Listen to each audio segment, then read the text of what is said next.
কি স্বপ্নে নবী মুহাম্মদ সাল্লাল্লাহু আলাইহি ওয়াসাল্লামকে দেখেছেন? 2 বার। সত্যি? আলহামদুলিল্লাহ। এবং আমার স্বপ্নে আমি বালির উপর হাঁটছিলাম একটা বাতাসের বয়ে চলা পথে, যেখানে আমার উপর শুধু পাথর ছিল। আমি আমার হাঁটুর নিচে তাকালাম এবং একটা পদচিহ্ন দেখলাম। কত আশ্চর্যজনক যে পাথরের মধ্যে একটা পদচিহ্ন আছে। এবং আমি স্বপ্নের মধ্যে জোরে জোরে বললাম, এটা এখানে কেন? কার পদচিহ্ন এটি? এবং আমি পেছন থেকে একটা কণ্ঠ শুনলাম, এটা তোমার পিতা ইব্রাহিমের পদচিহ্ন।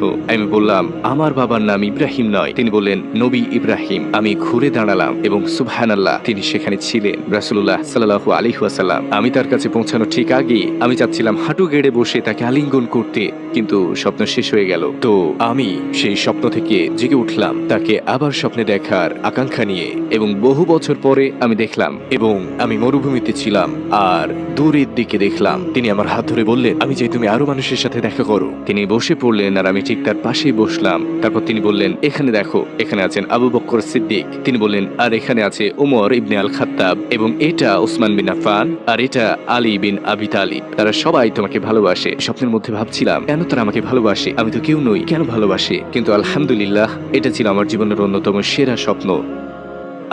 আমি আপনাকে ভালোবাসি হে রাসূলুল্লাহ। আমি